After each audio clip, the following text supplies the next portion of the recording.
oh, you better work, one to watch, really, really good. Yes, mom, love that. Da da da da.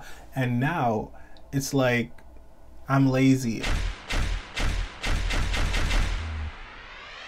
It's a new day in the workroom, and I must start by saying I'm pleasantly surprised, shocked even, at the support and just sheer interest in UK versus the world. I honestly thought it was going to be a flop.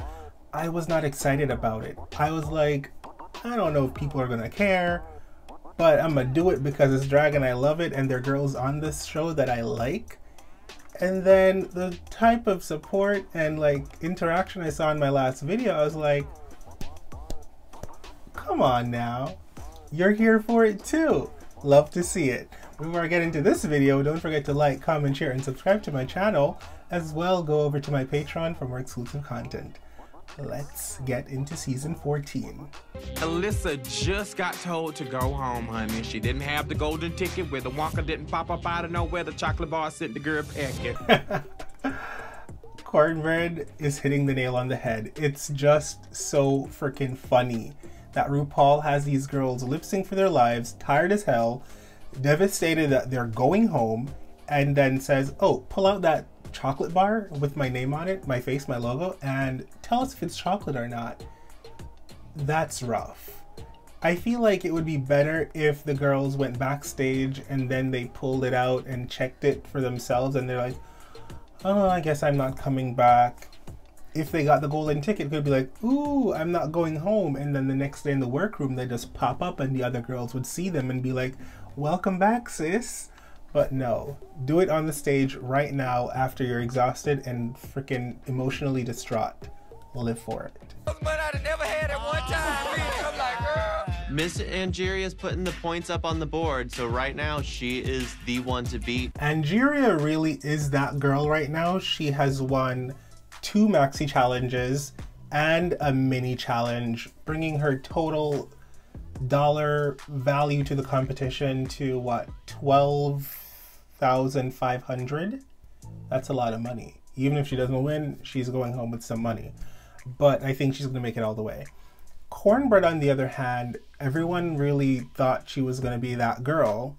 She did win a challenge, so she has some money, but she's kind of fading. As the challenges with all the girls combined start coming through, I'm seeing her retreating, and I'm so scared that Cornbread is going to be like Widow Von Du, that came through real hot, peaked early, and then just started with the self-doubt and just didn't make it all the way to the end. I really hope she gets it together because I'm rooting for her. We're all rooting for you. Wait, where's Cornbread? What happened? Where's Cornbread? What? Oh my god. Oh my frickin' what? I had no idea she injured herself, but I mean, during the challenge last week, Cornbread did fall on the floor a few times and rolled around. Anything could happen if you're not like a trained stunt person. This is really sad. I was literally listening to Bob on freaking Twitter the other night, and he made some joke about girls wanting to come back for an extra season. Just hurt yourself and you get to be on TV this season, go home and come back another season. Wow. He must have known about this. I don't know. I really did think Cornbread had a great chance of winning this season, and I was hoping to see her in the finale. I was hoping to see a lot more of her. It's sad to see her go, but I realized that RuPaul never said she has an open invitation to season 15. So I feel like this might be Cornbread's last hurrah on a regular season of Drag Race. If anything, they might just allow Cornbread to come back for like an all-star season.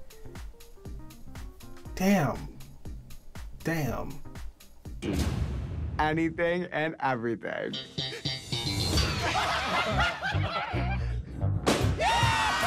The girls didn't really do a mini challenge this episode. They had to do this funny little thing with the pit crew members where they would pop a balloon between them and the pit crew member.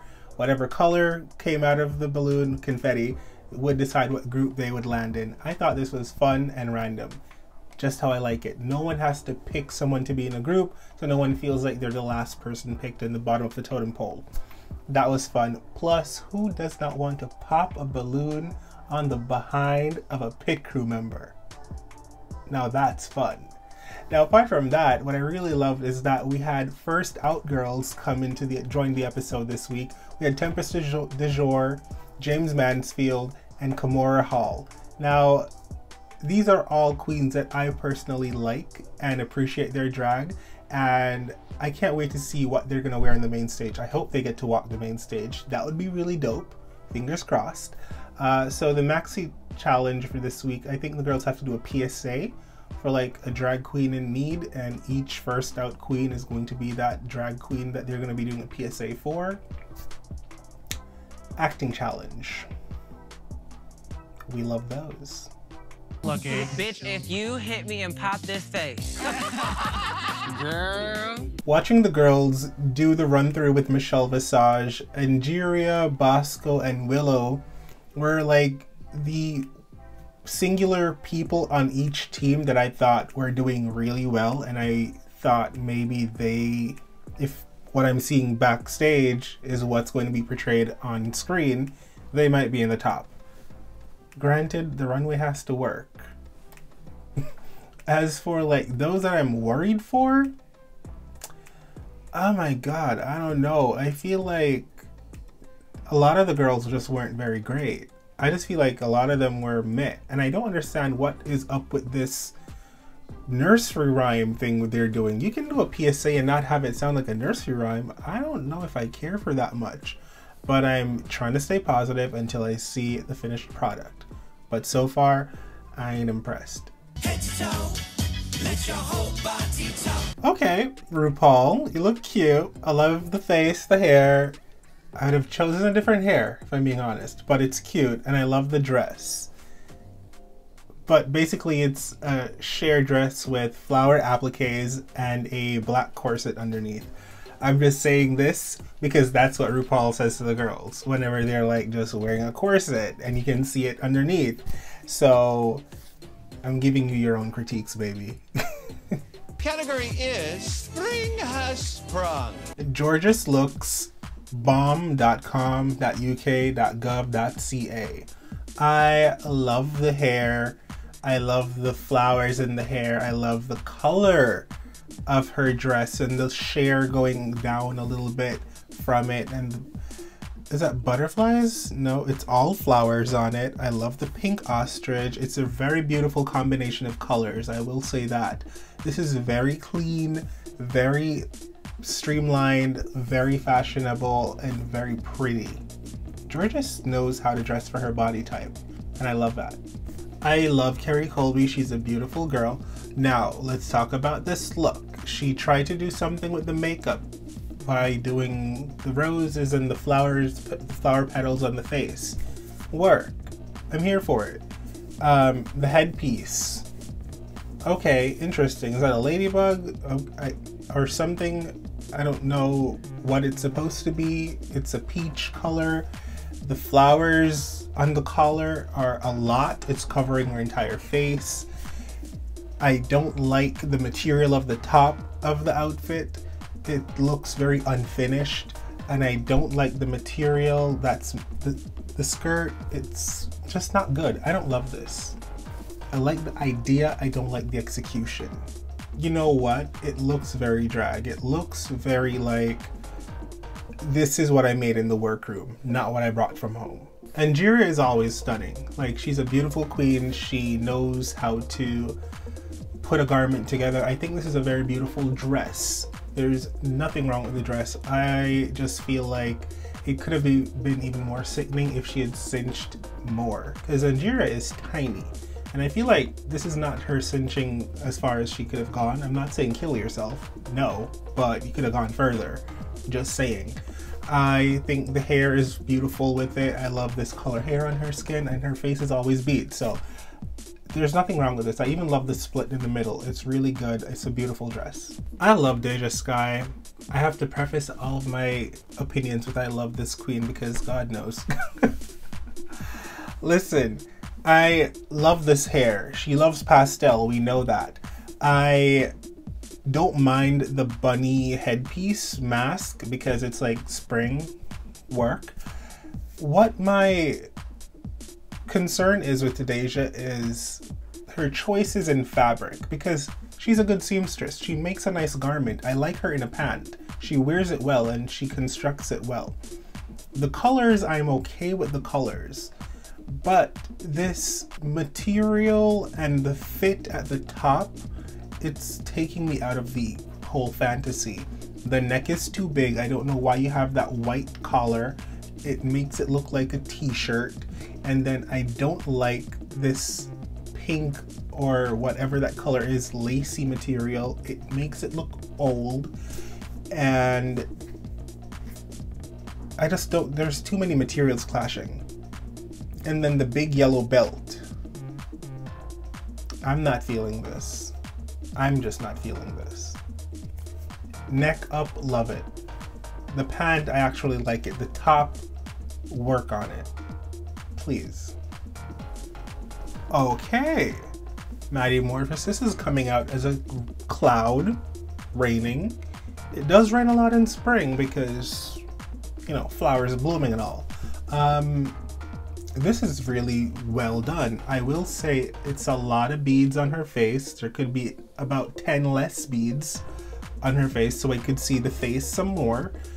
That would be nice. And the beads on the outfit, I love that it's dripping. But then around the waist area, maybe have a little less beads and cinch your waist a little bit more so that I can see a nice silhouette underneath the beads. It just doesn't feel like a cascading of like a big heavy waterfall like freaking Niagara Falls of beads hiding your silhouette. I would like to still see your silhouette through the beads. That's my only critique, but, and I keep saying my only critique, which I don't like to say. Sometimes that's what I think about it, but bitch, I'm critiquing everybody. That's what I'm doing here. I'm critiquing people. And yeah, that's how I feel about it. Now, Jasmine Kennedy, I knew she was going to do green, one, and I knew she was going to do a type of Ivy-esque outfit. I love the corset. She said she made it herself. Kudos to you. Like, it's really beautiful. I love the entire outfit. I love the jewels with it. I don't love the hair jewelry. I don't love the hair. It's too pageanty, it's too old school, and this outfit is too new school. You're mixing two things that normally when you mix stuff, it turns out well, but this one's like oil and water. It's just not meshing well together for me. Like, are all your wigs poofs or whatever, bouffants? What do you call these things that Eureka loved to wear?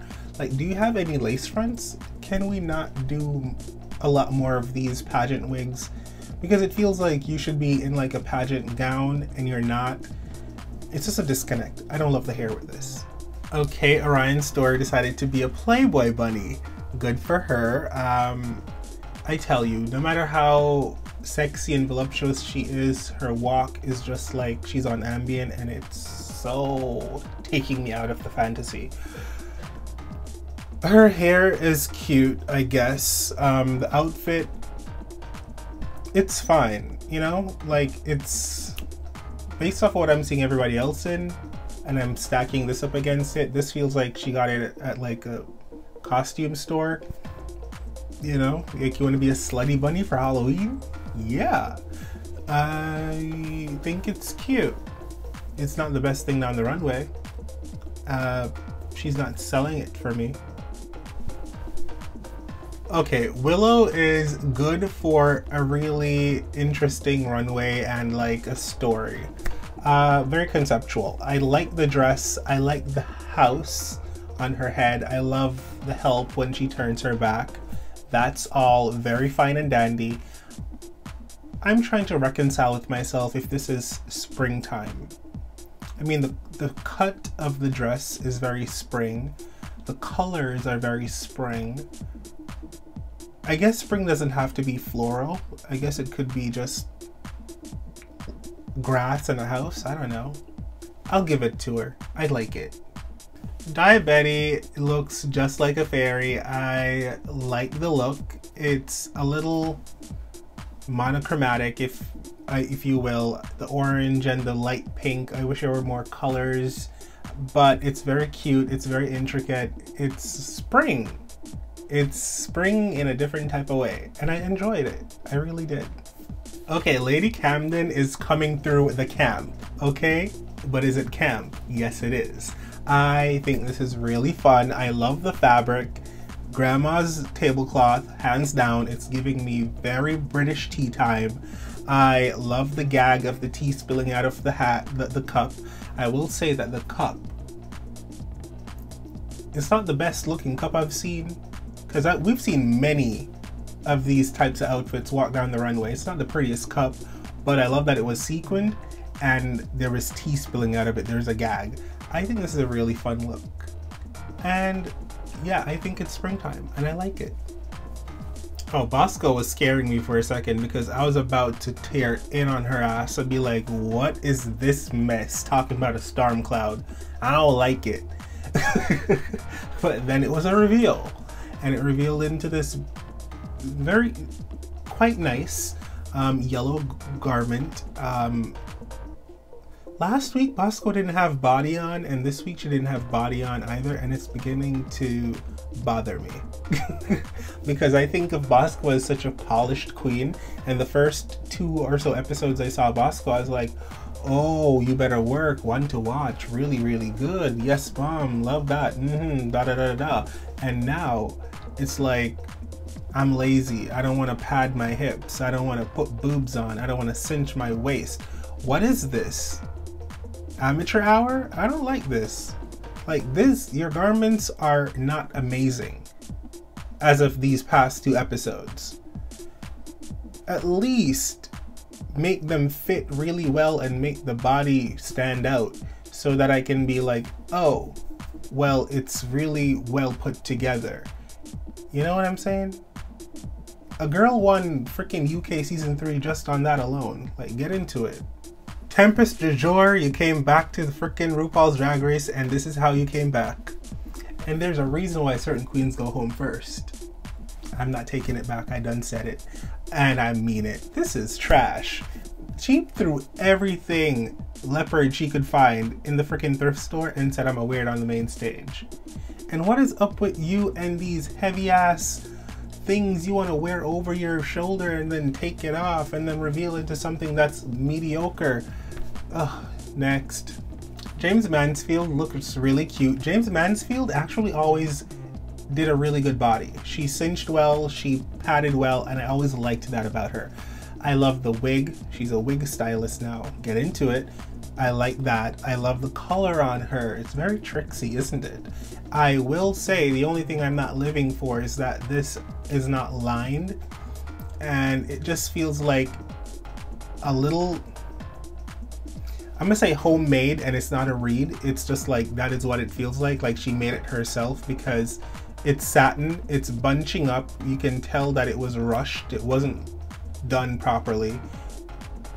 I can sew. I know what I'm talking about.